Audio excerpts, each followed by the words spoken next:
اسلام میں اخلاق و آداب کا مقام و مرتبہ ایسے ہی ہے جیسے جسم میں روح کا درجہ ہے۔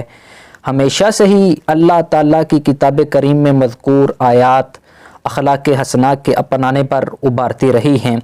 نبی اکرم صلی اللہ تعالیٰ علیہ وسلم نے شروع سے ہی امت مسلمہ کو اپنے اقوال و افعال کے ذریعے آداب جمیلہ و حسینہ سکھائے ہیں۔ اسی کو مد نظر رکھتے ہوئے ہم آج کی ویڈیو بنانے جا رہے ہیں کہ آپ میں سے زیادہ تر لوگ الاکثر فی حکم الکل کے تحت سارے کے سارے ہی تقریباً وہ واٹس ایپ یوز کرتے ہوں گے، لیکن واٹس ایپ کا جو وال پیپر ہے اس میں ایک بڑی ہی شرمناک چیز جو ہے وہ لگائی گئی ہے ڈیفالٹ پر۔ اگر ہم دیکھیں تو وہ مسلمانوں کے لیے بڑی ایک اچھی چیز ثابت نہیں ہوتی۔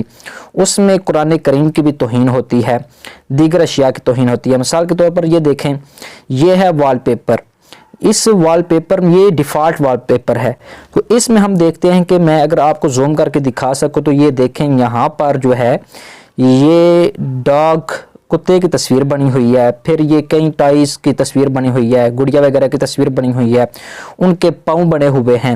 اور ہم مسلمان کیا کرتے ہیں کہ ہم اسی وال پیپر کو یوز کرتے ہوئے قرآن کریم کی آیات سینڈ کرتے ہیں، قرآن کریم سینڈ کرتے ہیں، احادیث مبارکہ سینڈ کرتے ہیں، کئی متبرک اور مبارک چیزیں ہم ایک دوسرے کے ساتھ شیئر کرتے ہیں، تو جس سے قرآن کریم کی بے ادبی ہوتی ہے، احادیث مبارکہ کی بے ادبی ہوتی ہے۔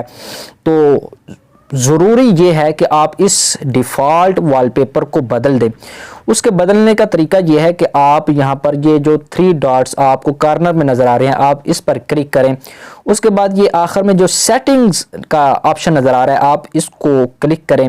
اس کو کلک کرنے کے بعد آپ جائیں چیٹس پر۔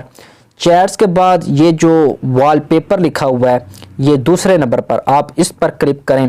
اس پر جب آپ کلک کریں گے تو پھر آپ کو یہ چینج کا آپشن نظر آ رہا ہے، آپ چینج کے لفظ کو بٹن کو پریس کریں اور اس کے بعد یہاں میں سے کوئی بھی آپ ایک ایسا وال پیپر چوز کریں جو اسلام کے خلاف نہ ہو۔ مثال کے طور پر یہ کارنر میں دیکھیں کہ یہ ایک وال پیپر ہے، یہ کوئی پہاڑی وغیرہ بنی ہوئی ہے، اس کے علاوہ یہاں پر کوئی چیز نہیں ہے۔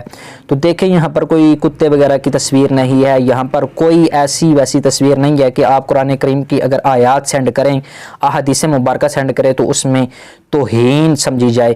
اس لیے آپ اس طرح کا کوئی بھی وال پیپر چوز کر سکتے ہیں، اور اللہ تبارک و تعالیٰ کی بارگاہ میں ہم یہی دعا کرتے ہیں کہ اللہ تبارک و تعالیٰ ہم سے جتنی غلطیاں کوتاہیاں ہوئی ہیں، اس وال پیپر کو جو ڈیفالٹ وال پیپر تھا ڈاگز والا، ٹائز والا، اس کو چوز کرنے میں اور اس کو یوز کرنے میں جتنی بھی ہماری غلطیاں ہوئی ہیں انجانے میں، وہ اللہ تبارک و تعالیٰ معاف فرمائے۔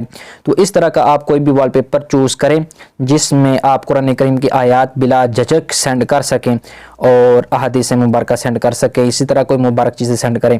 السلام علیکم ورحمۃ اللہ وبرکاتہ۔